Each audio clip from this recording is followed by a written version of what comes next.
Once there was a boy named Sam who loved to travel.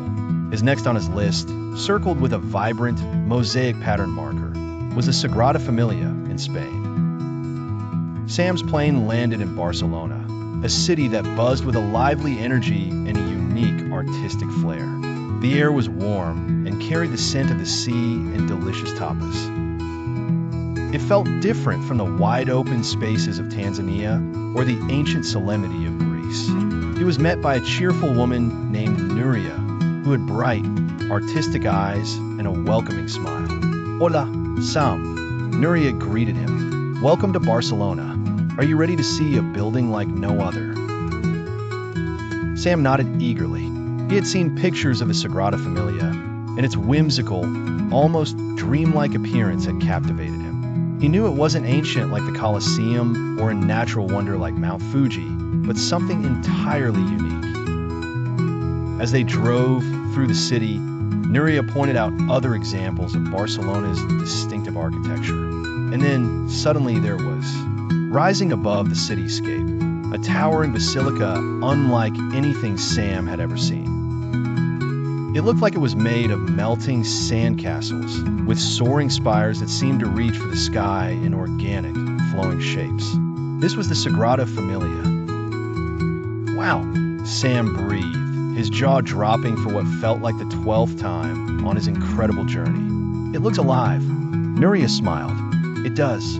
It was designed by the famous architect, Antoni Gaudí. He started working on it over 100 years ago, and it's still being finished.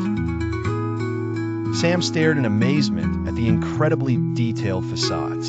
He remembered the detailed carvings of Petra and the grand scale of the pyramids. But the Sagrada Familia was bursting with a playful, almost fantastical creativity. Inside, Sam's breath caught in his throat. Instead of traditional columns, the supports looked like giant stone trees, branching out towards the ceiling. Sunlight streamed through stained glass windows in a kaleidoscope of colors, painting the interior in constantly shifting hues. This was unlike the solemn interiors of the ancient temples he had visited or the vast openness of the Serengeti.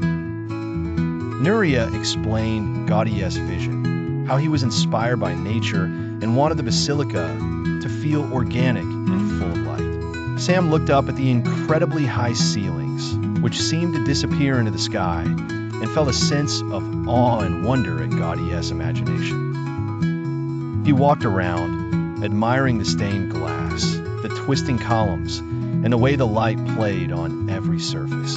It was a building that seemed to be constantly changing, revealing new details at every glance. He took many pictures, trying to capture the incredible light and the unique forms. He even bought a small, colorful stained glass replica as a souvenir. What's next on your incredible list, Sam? Nuria asked as they stepped back outside, the Sagrada Familia spires reaching towards the bright blue sky. Sam pulled out his well-loved map, a wide, delighted smile on his face. He traced his finger across Europe. Well, Nuria, he announced, his finger landing on a spot in Germany.